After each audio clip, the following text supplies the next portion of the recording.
Okay, so picking up where we left off on the last one, we're still talking about vector addition by components. Here in number 2 it says an airplane is traveling 785 kilometers per hour in a direction 40 degrees west of north. Okay, so we're talking about a velocity vector.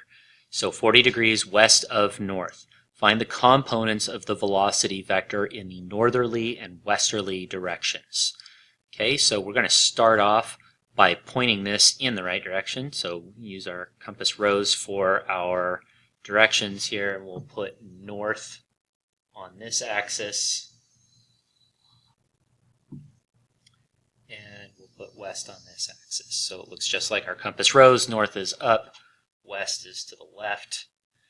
Okay, and we have 785 kilometers per hour in a direction 40 degrees west of north. So they're using north as our reference direction, and it's 40 degrees west of north.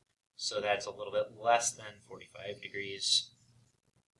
So we're going to make this just slightly less than half of the total 90-degree angle. So 40 degrees west of north. Okay. We need to find the components of the velocity vector in the northerly and westerly directions. I'm going to go ahead and label this 785, and then we've got kilometers per hour. So it's a velocity vector, so I need to both have the distance and time in there, so kilometers per hour. And now I'm going to be finding the northerly vector. So I'm going to split this into its components. So I have the northerly vector.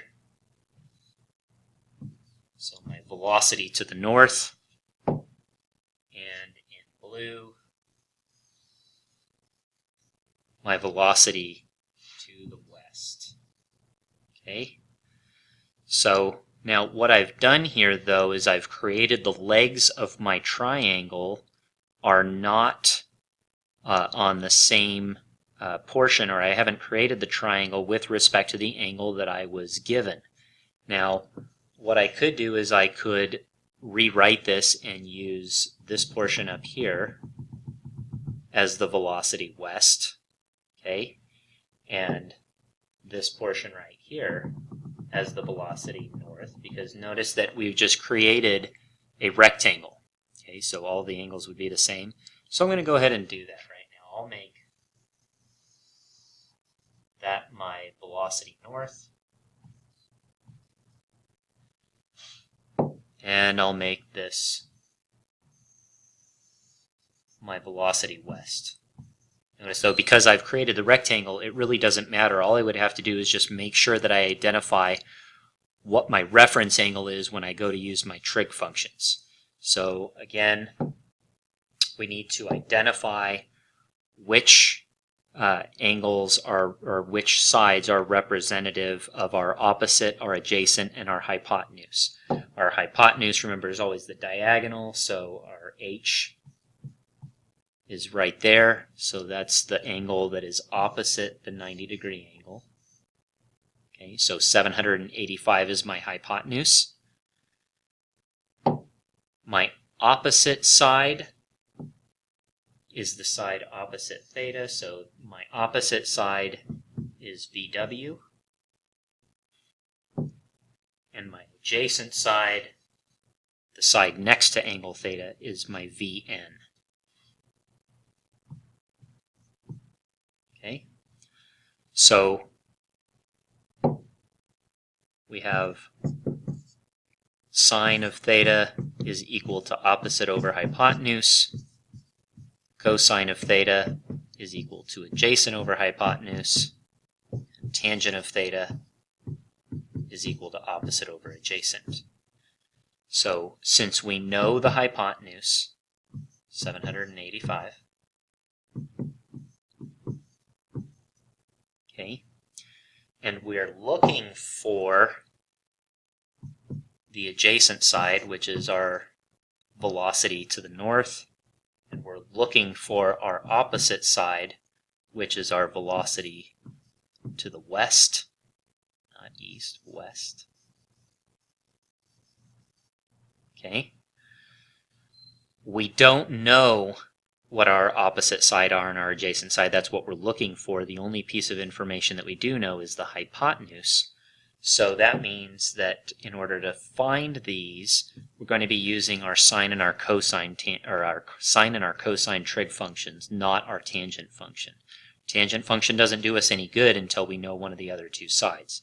So since we were given the hypotenuse, we'll use the sine and the cosine functions so that we can find our velocity to the west and our velocity to the north. So we'll start off with our velocity to the west, since that's our sine function. Really doesn't matter, but we'll just start with that. Okay, so we've got the sine of 40 degrees is equal to our velocity to the west over our hypotenuse, which is 785 kilometers per hour.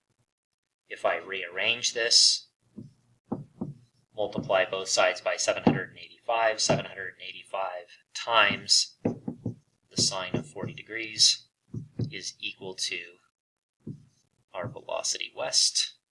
Okay. The sine of 40 degrees, so if I just pull that up on my calculator, the sine of 40 degrees is approximately 0.643. And if I then multiply that by 785, I'm going to get approximately 505 kilometers per hour. Okay. And again, we have 785 is three significant figures. 40.0 is three significant figures, so my answer should have three significant figures, which is why I didn't put 504.6, which is where it would be if I had rounded to the tenths place. That's unfortunately four significant figures. I'm not confident that it's that precise because I was given three significant figures. My answer has to have three significant figures. So 505 kilometers per hour. Now I'm going to do the same thing for my velocity to the north, except this time I'm going to be using the cosine function because that's the one where we know the pieces. So the cosine of 40 degrees is equal to my northern velocity vector over 785. Multiply both sides by 785, so 785 times the cosine of 40 degrees is equal to my northern velocity vector. The cosine of 40 degrees is 0.766. We then multiply that by our 785, and we get a total of 601 kilometers per hour is equal to our velocity to the north. Again, three significant figures. I can't say it's 601.3 or 601.344 or anything like that. I have to get it to three significant figures, so that rounds to 601 kilometers per hour. Quick reminder that we could check our work if we wanted to by taking a squared plus b squared equals c squared. Remember, we have a right triangle here, so we can use the Pythagorean theorem and say 601 squared plus 505 squared equals 785 squared. And as long as that comes out to be true within three significant figures, we know that we've done this right.